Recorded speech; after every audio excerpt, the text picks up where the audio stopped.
สบายดีเนาะมื้อนี้จะมาสอนเฮ็ดคลิปเกี่ยวกับการเฮ็ด Windows ใช้ USB เนาะวิธีก็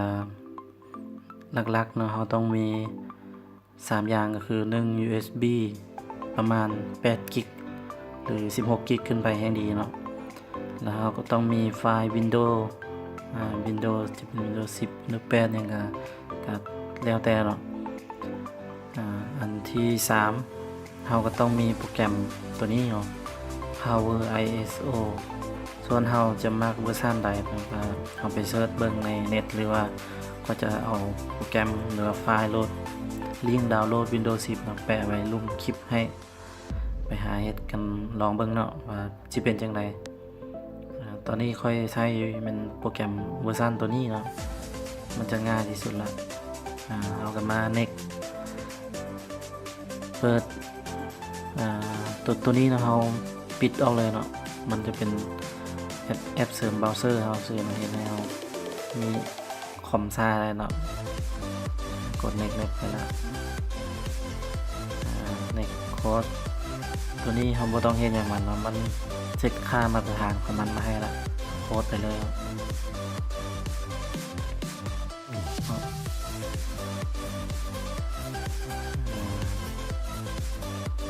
นี่เรามาแคปมันเปิดตัวนี้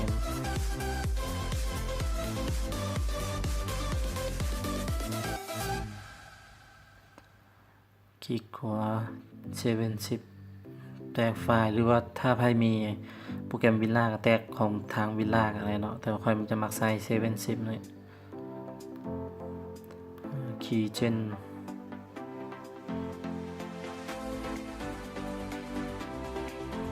ปีซื้อ user เนาะมันอันซื้อเดียวกันเนาะครับตัวนี้เราก็ copy ใช้ enter register code control V select เนาะ control C มา control V ใช้โอเคปิดไปเลยตัวนี้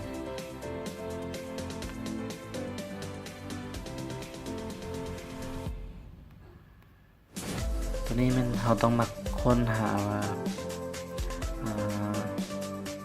ซองไฟล์ Windows เรามันอยู่ไสเนาะมาเราเข้าที่ทูลขั้นตอนการจะเริ่มเฮ็ดเข้ามาทูลเลื่อนมาใส่ create bootable USB drive คลิกเข้าไปแบบนี้ขึ้นโอเคแล้วโอเคแล้วเลย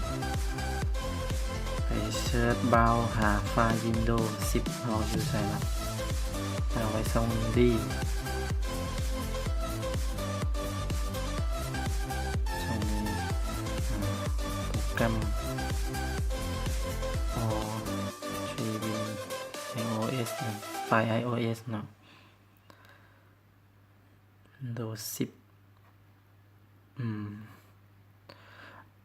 กรณีนี้เนาะอย่าลืมเด็ดขาดเนาะเราต้องเช็คเบิ่งดีๆว่ามันกลายเป็นช่องดีหรือว่าช่อง C เฮาบ่เนาะนี่ตัวนี้ถ้ามันไปติ๊กใส่ช่องดีหรือช่อง C เฮานี่เวียน500เลยเนาะมันจะไปฟอร์แมตข้อมูลเฮาทิ่ม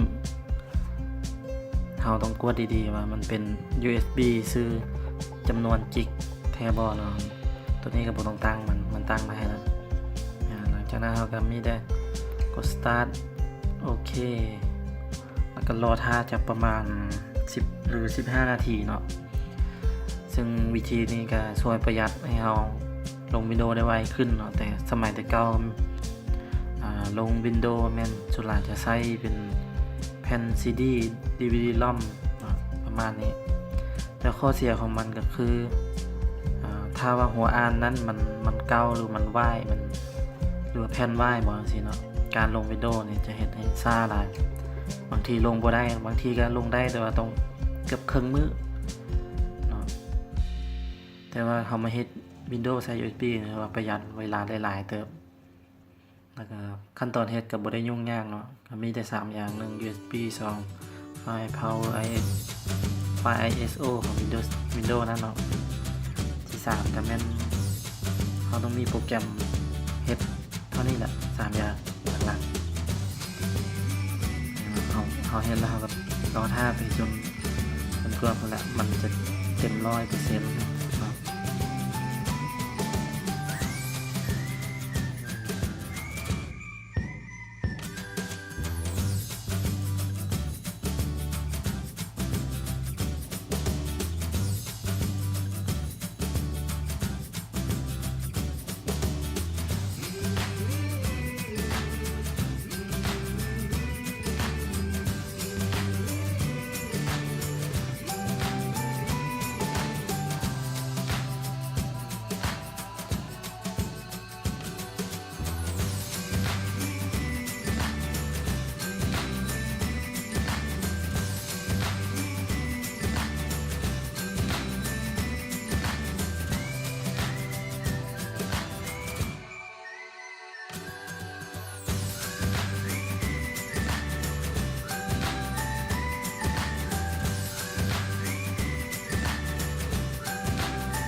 แล้วก็ปิดเอาได้เลยเนาะปิดไม่ออกแล้วไป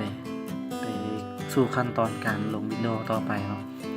แต่อาจจะเป็นคลิปหน้าเนาะวิธีสอนลง Windows นะสำหรับมื้อนี้ก็มีแต่เพียงเท่านี้เนาะก่อนไปก็อย่าลืมกดไลค์กดแชร์กด Subscribe เนาะเพื่อเป็น